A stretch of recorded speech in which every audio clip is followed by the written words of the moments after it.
नमस्कार दोस्तों। आज हम छत्तीसगढ़ के इतिहास के बारे में बात करेंगे। छत्तीसगढ़ के इतिहास को जानने के लिए हमें निम्न स्रोतों की आवश्यकता पड़ती है, जैसे शिलालेख, ताम्रपत्र और स्तंभ लेख, प्रशस्ति पत्र। इन सब के माध्यम से हम इतिहास को जान सकते हैं।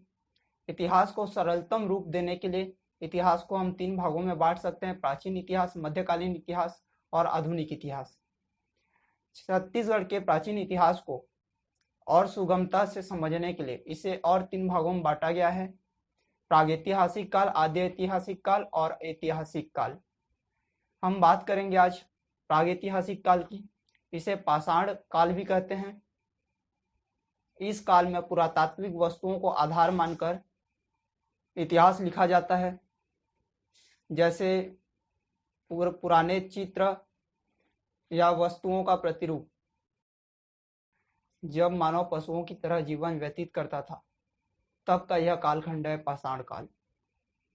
इस काल में मनुष्य अपने भोजन के लिए पूरी तरह से प्रकृति पर निर्भर था। भारतीय महाद्वीपों में इसके साक्ष्य की पुष्टि मिलती है। छत्तीसगढ़ का भी भारतीय इतिहास में बड़ा महत्व है। छत्तीसगढ़ में भी पाषाण काल के अनेक साक्ष्य मिले हैं और ये साक्ष्य अधिकतम रायगढ़ जिले से प्राप्त हुए हैं।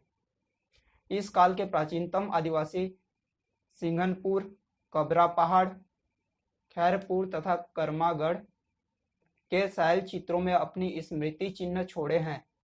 ये सभी क्षेत्र रायगढ़ जिले में हैं। इन शैल चित्रों की खोज 1910 में रेलवे इंजीनियर अमरनाथ दत्त ने की थी। पंडित लोचन प्रसाद पांडे ने बेल पहाड़ रेलवे स्टेशन के घने जंगलों में विक्रम खोल नामक पहाड़ी पर खुदे हुए अभिलेखों का सबसे पहले पता लगाया था। पुरातत्वविद श्री काशी प्रसाद जायसवाल ने इन खुदे हुए अभिलेखों का कालक्रम लगभग ईसा पूर्व 4000 से 7000 वर्ष का बताया है।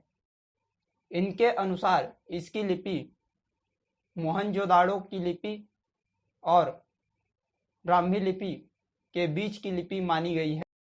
छत्तीसगढ़ के इतिहास को अध्ययन की दृष्टि से प्रागैतिहासिक काल को और 4 भागों में बांटा गया है: पूर्व पाषाण काल, मध्य पाषाण काल, उत्तर पाषाण काल और नवपाषाण काल।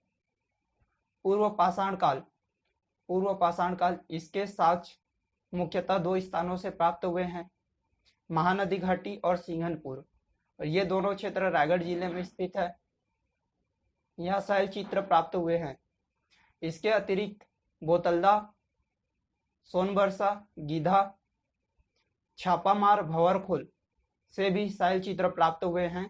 सिंघनपुर की गुफा, यहाँ डंडे तथा सीढ़ी के आकार की मानव आकृतियां पाई गई हैं, जिसमें जलपरी, शिकार दृश्य और नृत्य के दृश्य दर्शाए गए हैं। इन आकृतियों की तुलना ऑस्ट्रेलिया से प्राप्त सीढ़ीनुमा पुरुष से की जाती है।